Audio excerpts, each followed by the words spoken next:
तुर्की ने एक बहुत बड़ी गलती की है कि उसने इजराइल के साथ दोस्ती की है और उसने साथ साथ मई के महीने में कुर्दों के खिलाफ ऑपरेशन भी लॉन्च कर दिया था, जिसका खामियाजा अब तुर्की वाले भुगत रहे हैं। इराक के अंदर तुर्की की एक बेस है नदरन इराक के अंदर जिसका नाम है ज़िलकन। वहां पर ड्रोन से भी हमला किया गया है, वहां पर उस बेस पर मिसाइलों से भी अटैक किया गया है। तो इसके साथ साथ तुर्की अपने मुल्क के अंदर भी बहुत सारे नुकसान झेल रहा है। उनमें से एक ये है कि तुर्की के अंदर तुर्की की केमिकल फैक्ट्री के अंदर आज आग लगी है, जिसके नतीजे में बहुत सारा नुकसान हुआ है। इसके ऊपर भी बात करेंगे और प्रूफ देंगे आपको तमाम तर चीजों का। छोटी सी गुजारिश है कि आप हमारा यूट्यूब चैनल हसना टीवी को सब्सक्राइब करके पास मौजूद घंटी के निशान को दबा लें ताकि लेटेस्ट न्यूज आप तक बर वक्त पहुंचती रहे। स्क्रीन पर आप खबर देखिए जिसके अंदर लिखा है कि Iraqi group claim responsibility for attack on Turkish base.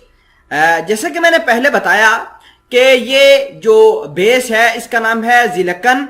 ये तुर्की का बेस है और तुर्की यहाँ पर काफी अरसे से तैनात है और कुर्दों के खिलाफ ये अटैक कर रहा था, कुर्दों के खिलाफ ऑपरेशन लॉन्च किए हुए था। तो ये जो अटैक किया गया है तुर्की के बेस के ऊपर, ये अटैक किस ग्रुप ने किया है? उसका नाम है अल एहरार इराक ग्रुप। इस ग्रुप ने कहा है कि जब तक कुर्दों के खिलाफ ऑपरेशन बंद नहीं तुर्की करता उस वक्त तक, और तुर्की जब तक इराक से निकल नहीं जाता उस वक्त तक हम तुर्की के ऊपर अटैक करते रहेंगे।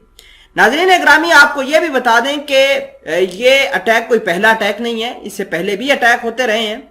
और अगर हम बात करें तुर्की की, तो तुर्की खुद के अंदर कुछ बड़ा मामला पेश आया है। इनकी एक केमिकल फैक्ट्री के अंदर अटैक हुआ है, ब्लास्ट हुआ है, और कहा यह जा रहा है कि केमिकल फैक्ट्री के अंदर यह ब्लास्ट हुआ है, जिसके नतीजे में अब तक की इतलात के मुताबिक 3 लोग जाँ भाग जबकि 9 जख्मी हुए हैं।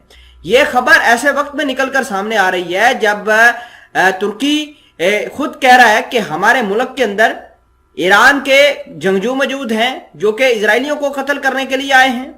तुर्की ये भी क्लेम कर रहा है कि हमने कुछ अटेम्प्ट्स जो हैं, कुछ अटैक्स जो ईरान वाले इजराइल के खिलाफ करने वाले थे, उनको तुर्की के अंदर नाकाम बनाया है।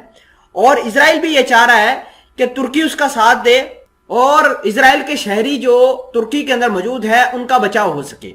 खैर, आपको यह भी बता दें कि तुर्की बहुत ज्यादा फंसा हुआ है। खबर तो यह भी है कि कुछ लोग जो हैं वो तुर्की के अंदर आईएस के लोग भी गिरफ्तार हुए हैं।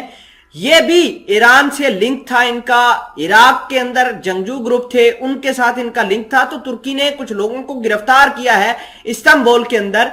तो ये तमाम तर खबरें ये चीज बताती हैं कि टर्की चारों तरफ से घिरा हुआ है और टर्की के ऊपर पे दर पे इराक के अंदर भी हमले हो रहे हैं और टर्की खुद के अंदर भी नुकसान हो रहा है।